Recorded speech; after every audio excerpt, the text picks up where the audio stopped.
오늘 하나님께서 우리를 말씀 앞에 예배 자리에 불러주심을 감사합니다. 오늘 하나님께서 예비하신 귀한 은혜와 응답이 여러분 가운데 차고 넘치기를 축원합니다. 오늘은 15장 그리스도의 삶의 네 번째 시간, 우리가 12장부터 우리가 구원받은 백성으로 우리의 삶 가운데 교회 생활은 어떻게 할 건가, 사회 생활은 어떻게 할 건가, 성도 간의 생활은 어떻게 할 건가, 12, 13, 14장에 나눴고, 오늘은 우리의 모든 삶이 그러면 어떻게 살아갈 건가 하는 결론적인 부분을 이제 이야기하고 있습니다. 여러분, 우리는 어떻게 살아야 됩니까? 한마디로 12, 13, 14, 15장의 모든 결론, 성도는 어떻게 사는 것인가? 3절 말씀 우리 함께 보겠습니다. 3절 보면 그리스도께서도 자기를 기쁘게 하지 아니하셨나니. 그리스도께서, 여러분, 성도는 어떻게 살아야 됩니까? 그리스도께서 어떻게 사셨는가 하는 것을 늘 따라가는 것입니다. 그리스도는 어떻게 하셨는가? 그리스도는 어떻게 사셨는가? 우리 주님이 우리의 생활, 우리의 삶의 모델이 되면 그 되는 겁니다. 교회 안에서 어떻게 하고, 사회에서는 어떻게 하고, 가정에서는 어떻게 하고, 우리의 삶이 어떻게 될까? 그리스도처럼 살아가면 되는 거죠. 그리스도의 향기를 드러내고 마치 그리스도의 편지가 되는 것처럼 살아가면 그것이 성도의 마땅한 삶의 모습일 줄로 우리는 믿습니다. 그래서 오늘 5절에도 뭐라고 말씀합니까? 너희로 그리스도 예수를 본받아. 이것이 결론이에요. 우리가 교회 안에서는 어떻게 하는 것이 맞지요? 예수님이면 어떻게 하셨을까? 예수님을 본받아. 세상에서는 그러면 이 일이 어떻게 할까? 또 사람들과의 관계 속에서 내는 어떻게 할까? 예수님이라면 어떻게 하셨을까? 우리 주님을 본받아. 이것이 우리의 모든 삶의 결론, 우리가 어떻게 살아가야 할까 하는 것의 핵심이라는 것입니다. 여러분들 주님을 본받아 살아가는 우리 모두가 되기를 주님의 이름으로 축원합니다. 우리 주님은 어떻게 사셨는가? 5절 말씀 다시 또 볼까요? 너희로 그리스도 예수를 본받아 서로 뜻이 같게 하여 주사 한 마음과 한 입으로 하나님 곧 우리 주 예수 그리스도의 아버지께 영광을 돌리게 하려 하노라. 예수님은 어떻게 사셨는가? 하나님께 영광을 돌리는 삶을 늘 구하셨다는 것입니다. 너희도 그리스도를 본받아 하나님께 영광을 돌려라. 그러기 위해서 한 마음을 품고, 그러기 위해서 한 입으로 같은 생각을 품고 살아라. 이거는 방법이고, 목적은 뭡니까? 예수 그리스도처럼 하나님께 영광을 돌리는 삶을 살아라. 여러분, 이것이 내가 오늘 어떻게 할까 하는 것의 결론이 되는 것입니다. 그리스도 주님은 어떻게 하셨을까? 우리 주님은 하나님께 영광되도록 모든 것을 결정하셨지. 여러분, 이것이 우리가 어떻게 생활 속에서 그리스도를 닮아가는가, 어떻게 생활 속에서 우리가 구원받는 백성으로 살아가는가 하는 것의 결론입니다. 자, 그러면 이 결론에 도달하기까지 우리가 몇 가지 우리 주님은 어떻게 사셨는가 하는 것을 좀 살펴봐야 되겠죠. 그래야 우리가 하나라도 더 주님을 닮아갈 수 있지 않겠습니까? 자, 그래서 3절에 보니까 그리스도께서 이렇게 사셨다 하고 우리에게 주님을 본받아 살아가도록 권면하면서 말하는 게 뭡니까? 3절, 그리스도께서 자기를 기쁘게 하지 아니하셨다는 거예요. 우리 주님의 삶의 자세는 남의 유익을 구하는 삶을 살았다는 거예요. 이걸 이타적인 삶이라고 그러잖아요. 나를 위해 사는 삶이 아니라 다른 사람들을 위해 사는 삶. 우리 주님이 이 땅에 오신 것은 섬김을 받으려고, 나를 높이려고, 나를 드러내려고, 내가 누리려고가 아니라 나의 생명까지도 다른 사람에게 다 내어주기 위해서 우리 주님은 오셨다라고 말씀하셨습니다. 여러분, 우리 주님은 자기를 기쁘시게 하지 아니하시려고, 이걸 다른 성경에 보면은요, 내 좋은 대로만 하지 않았다, 그렇게 직설적으로 번역합니다. 우리 주님의 삶은 나 좋은 대로, 내 마음대로, 원하는 대로 사는 삶이 아니었다는 것입니다. 우리 주님은 다른 이들을 위해 사셨는데 3절 말씀 여러분 계속해서 읽으면 뭐라고 되어 있습니까? 그리스도께서 자기를 기쁘게 하지 아니하셨나니, 주님은 자기 좋은 대로만 하지 아니하셨는데 주를 비방하는 자들의 비방이 내게 미쳤나이다. 이게 무슨 말이냐면, 죄인들이 받아야 할 그 벌이 나에게 있습니다. 이게 무슨 말이에요? 우리 주님은 죄인들을 대속하시기 위해 하나님을 막 비방하는 사람들의 그 담당해야 될 죄의 벌을 우리 주님이 친히 받으셨다는 것입니다. 그러니 사랑하고 좋아하고 착한 사람들만을 위해 주님이 사신 게 아니라 어떤 사람까지 위해서 주님이 사셨다는 겁니까? 죄인까지 그들을 유익하기 위해서 우리 주님은 사셨다는 것입니다. 여러분, 우리 주님께서 나 좋은 대로만 하지 아니하고 죄인까지라도 우리 주님은 그들의 유익을 위해 사셨는데, 오늘 1절 2절 말씀 보니까 믿음이 약한 자를 위해서, 이웃을 기쁘게 하기 위해서, 그들에게 선한 일을 이루도록 위해서 우리 주님이 사셨다는 겁니다. 여러분, 이사야 53장이 말씀하는 것처럼, 또 베드로전서 2장 24절에 베드로 사도가 말하는 것처럼 친히 우리 주님께서 나무에 달려 십자가에 죽으심으로 우리의 죄를 담당하셨다는 거예요. 우리 주님은 자기의 유익을 위해 자기의 원한 대로만 사는 것이 아니라 우리 죄를 대신 지시고 담당하셨다는 것입니다. 그래서 그가 채찍에 맞음으로 너희는 나음을 얻었느니라. 그가 죽으심으로 너희는 살게 되었느니라. 여러분, 그 모든 것이 바로 나의 유익을 위해서가 아니라 우리를 위해서, 심지어 죄인들을 위해서 우리 주님이 그렇게 사셨다는 거예요. 로마서 5장 우리가 잘 아는 대로 우리가 연약할 때에 그리스도께서 경건하지 않은 자를 위하여 죽으셨도다. 의인을 위하여 죽는 자도 쉽지 않고 선한 사람을 위하여 용감하게 죽는 자가 혹 있거니와, 우리가 아직 죄인 되었을 때 그리스도께서 우리를 위하여 죽으심으로 하나님께서 우리에게 대한 자기의 사랑을 확증하셨느니라. 여러분, 우리 주님은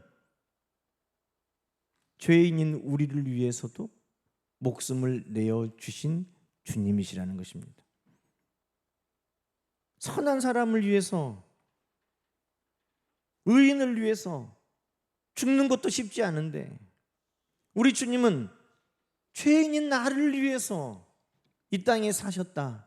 십자가에 달려 죽으시고 나의 구원을 이루셨다는 것입니다. 여러분, 이게 뭐예요? 바로 사랑이잖아요. 사랑. 우리 주님의 삶의 방법, 우리 주님께서 하나님께 영광을 돌리는 그 삶의 핵심적인 가치는 뭐였냐? 사랑이었다는 것입니다. 사랑. 죄인까지도 사랑하신 그 사랑. 여러분, 사도 바울은 고린도전서 13장에 사랑에 대해서 우리에게 알려줍니다. 사랑은 어떤 거예요? 사랑은 오래 참고, 사랑은 온유하고, 사랑은 시기하지 않고, 사랑은 자랑하지 않고, 사랑은 교만하지 않고, 사랑은 무례히 행하지 않고, 그리고 사랑은 자기의 유익을 구하지 않는다. 그렇게 말씀했어요. 그 모든 사랑이 다 우리 주님 안에 있는 것입니다. 우리 주님이 왜 자기를 위하여 살지 아니하고 우리를 위해 사셨는가? 그는 사랑, 우리를 향한 사랑이 있으셨기 때문입니다. 여러분, 우리 주님이 이 땅에 사시면서 우리를 위해, 그 자신을 위해 사시지 않고 우리를 위해 사시는 삶의 모습을 성경은 여러 차례 소개하고 있는데, 주님, 내가 주님을 따르겠습니다 할 때 주님이 뭐라고 말씀하세요? 여우도 굴이 있고 공중에 새도 거처가 있는데 인자는 머리 둘 곳도 없다. 그런데도 네가 나를 따르겠느냐? 그렇게 물어보세요. 나를 위해 집을 거처를, 나를 위해 사는 삶이 아니라 병자를 위해 죄인들을 위해서 늘 옮겨 다니시면서 여우도 굴이 있고 공중에 새도 거처가 있는데 인자는 머리 둘 곳이 없다.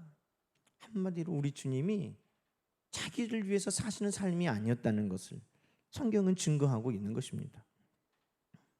마가복음 3장 20절에 보면은 예수님께서 식사할 겨를이 없었다는 거예요. 왜? 예수님이 어디 계시다 소문만 나면 그곳에 사람들이 구름대같이 몰려 들어와서 병자들이 예수님께 고쳐달라고 아우성이고 그들의 문제를 해결해달라고 주님 앞에 늘 몰려오니 집에 들어가셨는데 무리가 다시 모임으로 식사할 겨를이 없었다. 우리가 흔히 잘 아는 말이 뭐예요? 다 먹고 살자고 하는 일인데 먹고 살자고 하는 일인데 다 이렇게 말하잖아요. 그런데 우리 주님은 하나님의 영광을 위해 사는 일이기 때문에 나의 유익을 구하지 아니하고 심지어는 머리 둘 것도 없었지만 식사할 겨를도 없었지만 그 모든 것이 하나님의 영광된 일인 것을 기억하시고 우리 주님은 사랑하며 다른 이들의 유익을 위해 사셨다는 것입니다. 이것이 오늘 우리에게 주님께서 너희도 본받으라 하시는 삶의 모습 아니겠습니까? 우리가 교회에서는 어떻게 살아야 될까? 세상에서는 어떻게 살아야 될까? 성도들 안에는 어떻게 살아야 될까? 가정에서는 어떻게 살아야 될까? 복잡할 거 하나 없어요. 사랑으로 나의 이익만을 구하지 아니하고 다른 이들의 유익을 위해서 내가 산다면 우리 하나님께 영광이 되고 그것이 바로 주님을 본받아 살아가는 삶이 될 줄로 믿습니다. 여러분, 며칠 전에 뉴스에 어떤 한 의사 선생님의 죽음이 크게 부각이 된 적이 있어요. 그 의사 선생님이 주석중 교수라는 분인데 아산병원에 그분이 어떤 분이라고 뉴스에 소개됐냐면 병원 10분 거리에 살면서 항상 밤이나 낮이나 언제든지 응급수술이 있으면 전화하면 그분은 달려왔다는 거예요. 심장, 혈관, 흉부, 외과. 그러니까 이 심장을 다루는 일이니까 얼마나 총각을 다투는 일입니까? 그런데 찾아가도 전화하면 10분 안에 달려온다는 거예요. 그게 쉬울까요? 의사 되면 편하게 잘 먹고 잘 살 것이라고 생각하는데 아니에요. 이분은 모든 응급수술을 도맡아 했다는 거예요. 성품이 너무 좋아서 이 사람이 성격이 주석중 교수라 그랬을까? 여러분, 이분의 별명이 뭔지 아세요? 주님이었대요. 주님. 이분의 별명이 주님이었대요. 이제 이분이 안 계시니까 누가 그 일을 감당할 수 있을까? 이분의 삶을 대체할 사람이 없다 할 정도로 병원에서나 환자들이 아주 애통해하고 슬퍼해야 한다는 거예요. 그래서 제가 찾아봤어요. 도대체 어떤 분인가? 그랬더니 장례식 사진이 나오는데 거기 장례식 사진에 집사, 주석중 이렇게 돼 있더라고요.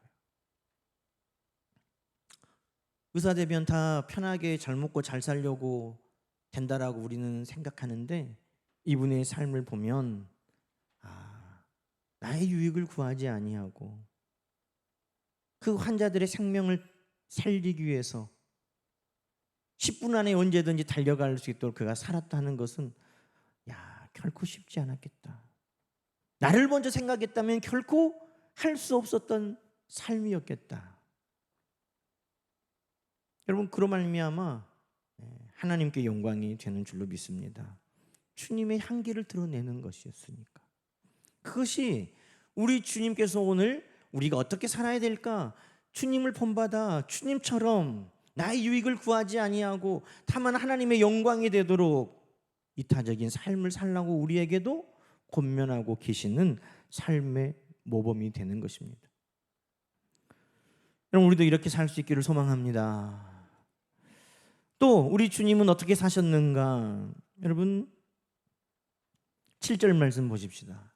7절 말씀 보니까 그러므로 그리스도께서 우리를 받아 하나님께 영광을 돌리심과 같이 너희도 서로 받으라.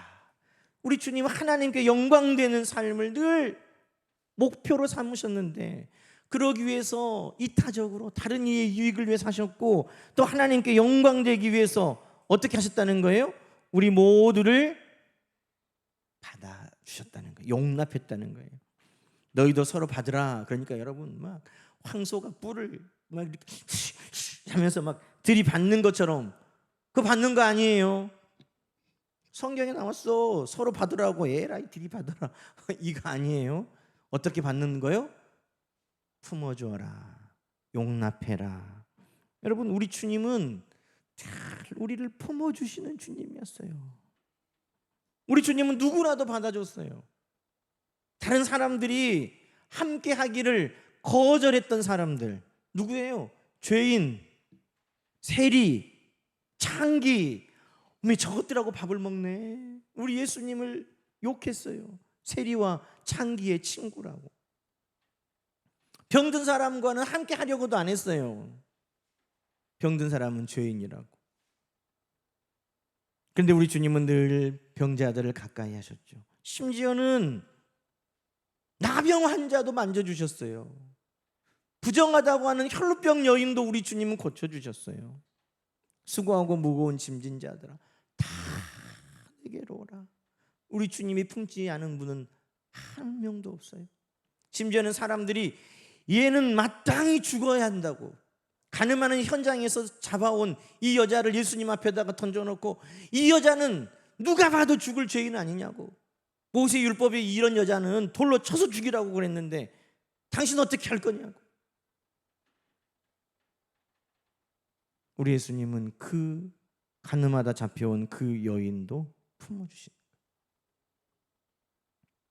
여러분, 우리 주님이 어떻게 사셨는가?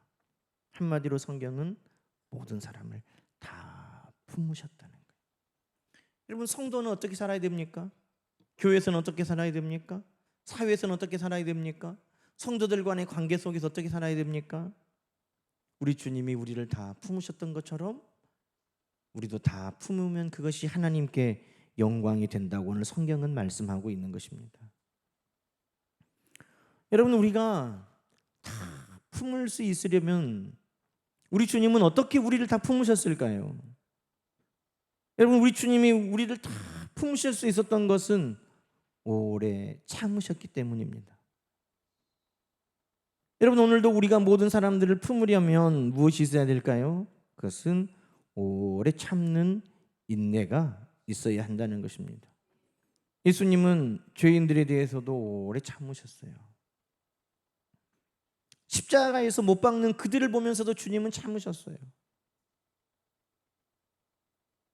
주님을 조롱하는 사람들이 지금이라도 내려오면 믿겠다는 거예요.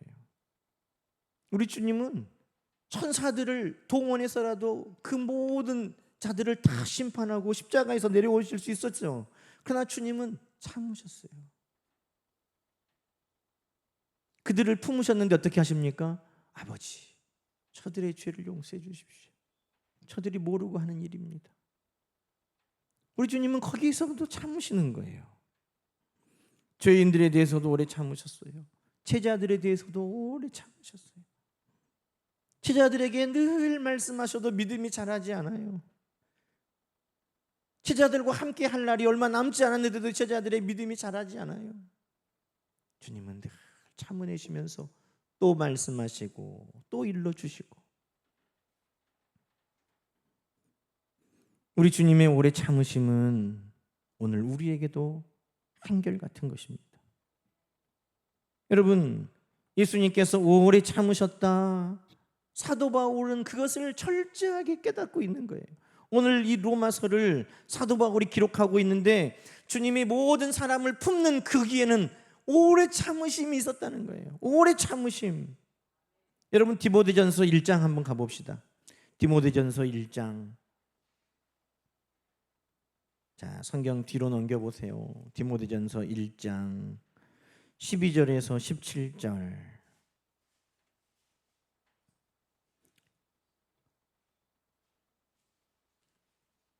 찾으셨어요? 자, 337쪽에 있죠. 디모데전서 1장 12절부터 함께 읽어보십시다. 자, 12절. 나를 능하게 하신 그리스도 예수 우리 주께 내가 감사함은 나를 충성되이 여겨 내게 직분을 맡기심이니 내가 전에는 비방자요 박해자요 폭행자였으나 도리어 긍휼을 입은 것은 내가 믿지 아니할 때에 알지 못하고 행하였음이라. 우리 주의 은혜가 그리스도 예수 안에 있는 믿음과 사랑과 함께 넘치도록 풍성하였도다. 믿보다 모든 사람이 받을 만한 이 말이요 그리스도 예수께서 죄인을 구원하시려고 세상에 임하셨다 하였도다. 죄인 중에 내가 괴순이라. 그러나 내가 긍휼 입은 까닭은 예수 그리스도께서 내게 먼저 일체에 뭘 보여요? 오래 참으심을 보이사 후에 주를 믿어 영생 얻는 자들에게 본이 되게 하려 하십니다. 여러분, 우리 주님께서 사도 바울에 대해서 어떻게 하셨다는 거예요? 오래 참으셨다. 예수 믿는 사람들을 잡아다가 죽이고 스데반을 죽이는데 앞장서고 또 잡으려고 다메섹으로 가는데 우리 주님은 오래 참으셨다는 거예요. 왜? 비방자요 박해자요 폭행자였지만 네가 믿지 아니하고 알지 못했던 것이니까 주님은 오래 참으셨다는 거예요. 우리 주님의 사랑은 무엇과 함께 한다는 겁니까? 오래 참으심으로 우리에게 드러난다는 것입니다. 예수님께 물어보죠. 예수님, 형제가 잘못하면 몇 번이라도 용서합니까? 7번 해주면 되죠? 많이 해준 거 아닙니까? 7번도 많이 해주는 거죠. 여러분, 7번 용서해 주기 쉽습니까? 우리나라 사람들은 삼시세판이잖아요. 3번 하면 끝이야. 떨어내. 이제 내가 3번이나 용서해 줬다고 그러면 끝나요. 그런데 7번 용서해 주면 됩니까? 진짜 큰 아량 아닙니까? 우리 예수님 뭐라고 말씀합니까? 7번뿐만 아니라 7번을 70번까지라도 할지니라. 우리 주님이 우리에게 참으시는 것이 여러분 7번에 70번만 참으셨을까요? 하루에도 다 끝나버려. 하루에 우리 예수님이 우리에 대해 참으시는 것도 7번, 70번이 더 돼요. 근데 우리 주님이 우리에 대해서 늘 오래 참으시고 오늘 우리를 불러주셨다는 것입니다. 사랑 여러분, 그러니 오늘 우리가 주님을 닮아가는 삶을 산다 하는 것의 핵심 중에 하나는 그들을 품어주는 것인데 품어줄 때 지치지 말고 포기하지 말고 그들을 인내하며 받아주는 것입니다. 그것이 그리스도를 닮아가는 거예요. 세상 사람들이 몇 번 나도 용서해 줬어. 세상 사람들도 다 그렇게 해요. 세상 사람들도 한 번 실수했다고 단칼에 잘라내지 않아요. 세상 사람들도 나도 참을 만큼 참았어 그래요. 그때 성도는 한 번 더 참아주는 거죠. 나도 몇 번이나 용서해 줬어. 그럴 때 성도는 또 용서해 주는 거예요. 왜? 주님이 우리를 그렇게 오래 참으셨으니까. 참기만 해도 하나님께 영광이 된다는 거예요. 여러분, 참기만 해도 하나님께 영광이 된다는 거예요. 오늘 우리가 하나님께 영광 돌리는 그것이 여러분 참기만 해도 된다. 데살로니가전서 5장에도 그렇게 말합니다. 누구에게 참으라고 말합니까? 데살로니가전서 5장에 보니까요, 사랑으로 그들을 존귀 여기십시오. 근데 사랑으로 존귀 여기라고 말하는데 그 뒤에 보니까 어떤 사람들이냐? 게으른 사람들, 낙심한 사람들, 연약한 사람들이에요.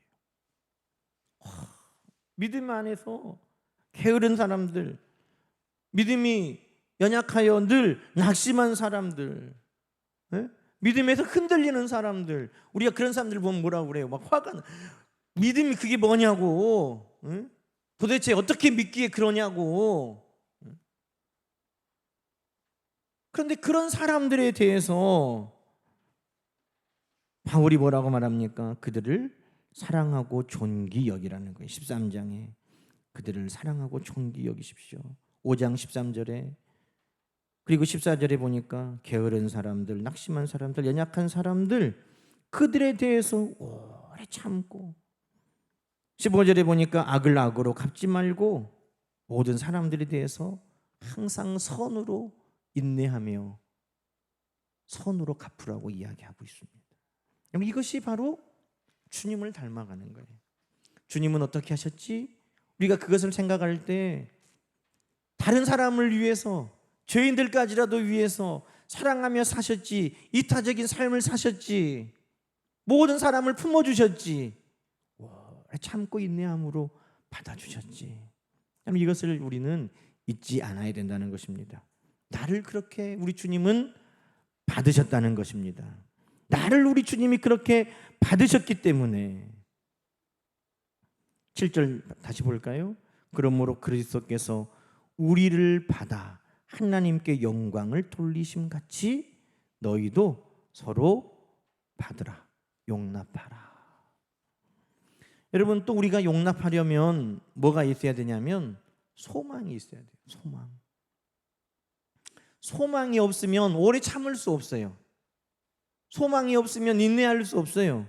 그래서 내가 누군가를 오래 참고 받아주려면 소망이 있어야 돼요. 여러분, 아이가 말을 못한다고 부모님들이 그 아이를 포기합니까? 아이들은 말 원래 못해요. 배워가면서 말을 하게 되죠. 아이들이 못 걷는다고 부모님들이 그 아이들에 대해서 낙심합니까? 원래 태어날 때부터 걷는 애가 어디 있어요? 넘어지면서 다 걷고 나중에 뛰지. 처음에 낳았는데 말 못하고 못 걷는다고 얘는 사람이 안 될란가 보다 그렇게 포기하는 부모들이 있어요? 없어요. 왜? 소망이 있거든요. 이 아이가 자라면 어떻게 될 것이라는 소망. 지금은 못 걷는데 온 세상을 그 발로 뛰어다니고 온 세상을 다닐 소망. 지금은 말 한마디 못하지만 모든 사람들에게 사랑받으며 감동시킬 그 말을 잘 할 수 있을 것에 대한 기대와 소망. 여러분, 우리 주님께서 우리를 다 품어주시고 용납하신 그 안에는 우리 각 심령 안에 우리에 대한 믿음과 소망이 있었기 때문입니다. 가늠하다 현장에 잡혀온 여인, 다른 사람들은 다 죽여야 된다고 그러는데 예수님은 왜 그 여자를 살려줬어요? 다시는 가서 죄를 짓지 마라. 우리 주님은 그 여자에 대해 믿음과 소망이 있었어요. 다시는 죄 짓지 말고 살아라. 우리 주님이 그 여인에 대한 믿음이 없었다면, 소망이 없었다면 마땅히 죽어야 된다고 하셨겠죠. 그러나 우리 주님은 믿음 안에 소망을 보신 거예요. 시몬을 만났는데 예수님은 그냥 갈릴리 촌놈, 물고기나 잡는 어부로 보시지 않았어요. 우리 주님은 그 시몬 안에 반석과 같은 믿음을 보셨어요. 사람 낚는 어부가 되는 베드로의 설교에 3,000명이 회개하고 구원받고 베드로의 설교에 5,000명이 구원받고 돌이키는 그 놀라운 그 주님의 사도로서 쓰임받는 것을 우리 주님은 보고 믿음 안에 소망을 가지셨던 거예요. 3번이나 우리 주님 모른다고 부인했던 그 베드로, 그러나 그 주님 앞에 있는 그 베드로가 주님을 사랑하고 주님의 양들을 먹이고 그들을 위해 목숨을 내어놓을 것을 주님은 다 아시고 그 베드로에 대해서 소망을 가지고 그를 용서해 주셨다는 것입니다. 여러분, 우리는 다 부족한 사람들이에요. 부족하니까 소망이 있는 거예요. 걷지 못하는 아이에게 소망이 있고 말하지 못하는 아이에게 소망이 있는 것처럼 부족하니까 소망이 있는 거예요. 완벽한 사람에게는 더 나아질 소망이 무슨 소망이 있겠습니까? 우리는 부족하니까 소망이 있는 거예요. 부족한 사람일수록 소망이 많은 겁니다. 죄인이니까 소망이 있는 거예요. 더 나아질 소망이 있는 것입니다. 우리 주님은 그것을 믿음으로 보셨다는 거예요. 여러분, 우리가 소망을 갖지 못하는 것은 믿지 못하기 때문이에요. 하나님이 저 사람을 변화시킬 수 있다는 것을 믿지 못하면 우리는 어느 누구에게도 소망을 가질 수 없습니다. 사울도 바울 되게 하신 하나님을 여러분 믿습니까? 그러면 모든 사람에게 소망을 가질 수 있는 거예요. 예수님을 부인했던 그 베드로가 주를 위해 목숨을 내어줄 것을 여러분 믿습니까? 그러면 소망을 가질 수 있는 거예요. 우리는 저마다 그 사람들을 통해서 일하시는 하나님에 대한 믿음을 가지고 소망을 갖는 것입니다. 여러분 13절 말씀 보세요. 소망의 하나님이 모든 기쁨과 평강을 우리에게 주시는데 뭐 안에서? 믿음 안에서. 우리의 소망은 어디에서 생기느냐? 믿음 안에서 생겨요. 그래서 믿음 안에 소망을 가지면 기쁨과 평강이 우리에게 충만하게 된다는 거예요. 우리가 사람들과의 관계에도 마찬가지예요. 우리가 저 사람에 대한 신뢰, 하나님께서 능히 저 사람을 변화시켜 가실 것에 대한 믿음이 있으면 우리는 그 사람에게 되게 소망을 가질 수 있어요. 소망을 가진 사람에게는요, 기쁨과 평강이 따라요. 그 사람을 볼 때마다 실망하고 절망하고 미워하고 그런 것이 아니라 저 사람에게 대한 하나님의 소망이 있어. 그러면 그 믿음 안에 우리가 기쁨과 평안을 누린다는 거예요. 우리 자녀들 지금 보면 한심하고 기대할 것이 없어. 그런데 하나님에 대한 소망이 있어. 하나님은 얼마든지 변화시키게 가신다. 그 믿음이 있을 때 우리는 기쁨으로 평안함으로 누구도 용납하고 받아줄 수 있는 자들이 되는 것입니다. 여러분 지금은 이런 말 하는 것이 참 웃긴 이야기죠. 박지성이 누구예요? 축구선수. 다 아시잖아요. 박지성 하면 축구선수. 근데 2002년도 당시에는요, 박지성이 거의 무명에 가까운 선수였어요. 지금은 한국 축구의 전설.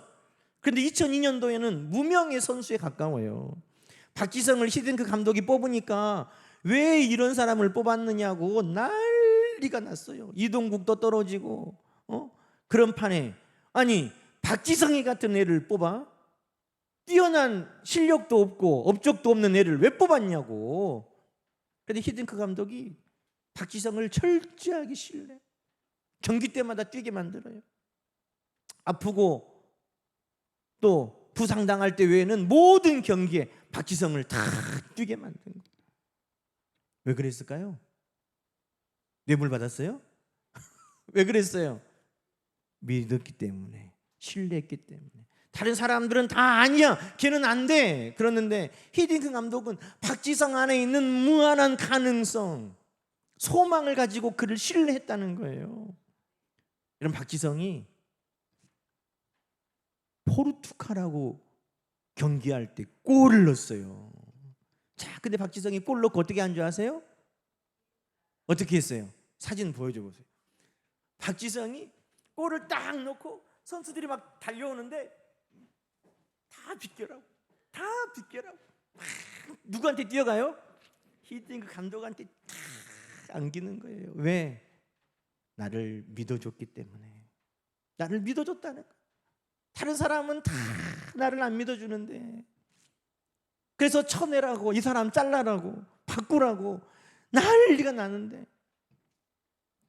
너는 잘할 수 있어, 너는 탁월해.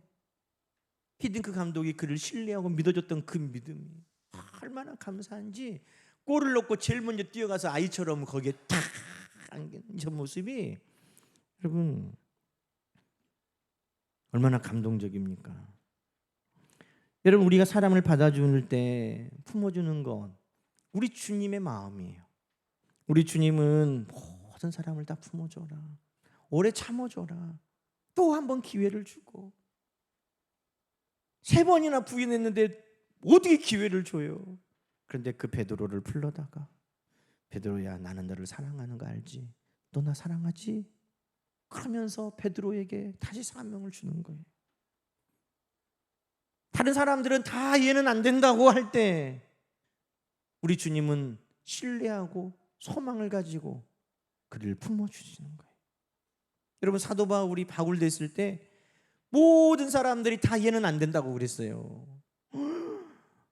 바울이 예수 믿고 회심했다고 하니까 누가 믿어줬어요? 아무도 안 믿어줘요. 아니, 저 사람이 스데반 죽일 때 앞장섰던 사람이고 지금도 예수만 믿으면은 다 잡아다가 대제사장에게 지금 넘기는 사람인데 저 사람 말을 어떻게 믿느냐는 거예요. 그런데 한 사람이 믿어줬어요. 바나바가 믿어줬어요. 바나바는 그 바울을 통해서 일하시는 하나님을 신뢰했기 때문에 바울을 믿어줬다는 거예요. 여러분, 오늘도 우리가 하나님께 영광을 돌리는 방법은 여러 가지가 있지만 오늘 예수 그리스도를 닮아 살아가는 그 삶의 모습만 우리에게 있어도 하나님께 영광이 된다는 것입니다. 어떻게 해요? 사랑함으로 이타적인 삶을 살아가는 것을 통해서 끊임없이 오래 참고 인내해 줌으로 믿어주고 신뢰하고 소망을 가져줌으로 모든 사람을 품어줄 때 그때 하나님께 영광이요 그리스도를 닮아가는 삶을 우리가 살아가게 되는 것입니다. 여러분 7절 말씀 결론적으로 한번 보십시다.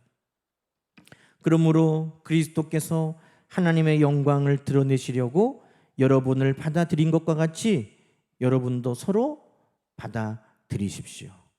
이것이 우리 모든 관계 가운데 그것이 교회 안에서든지 사회에서든지 어떤 사람과의 관계에서든지 이렇게 살아간다면 그것이 바로 우리 주님께서 우리에게 본을 보이신 삶을 잘 따라가는 것이고 하나님께 영광을 돌리는 삶을 살아가게 되는 것인 줄로 믿습니다. 오늘도 하나님께 영광 돌리는 모든 삶의 모습이 우리 예수 그리스도를 닮아 우리 가운데 드러날 수 있기를 주의 이름으로 간절히 축원합니다. 기도하십시다. 하나님 아버지 감사합니다. 오늘도 우리의 모습을 통해 예수 그리스도의 향기가 드러나고 예수 그리스도께서 세상 가운데 또 영광 받으시기를 소망합니다. 우리 주님은 어떻게 사셨는가? 그것이 우리의 모든 신앙의 삶의 기준이 되게 하옵소서. 나의 유익만을 구하지 않게 하여 주시고 모든 이들을 대할 때 용납하고 품어주게 하시고 오래 참고 인내하며 그들 안에 있는 가능성, 우리 하나님이 하실 일들에 대해서 소망하고 신뢰하면서 다 품어주는 우리 모두가 되게 하여 주시옵소서. 오늘도 하나님 앞에 은혜에 감사하고 우리 하나님 앞에 사랑하여 또 주신 것에 11조를 드립니다. 우리 하나님께서 받아주시고 그 믿음대로 때를 따라 도우시는 은혜, 우리 하나님께서 채우시는 놀라운 은혜가 날마다 영육의 사업에 임하게 하옵소서. 예수님의 이름으로 감사하며 기도드리옵나이다. 아멘.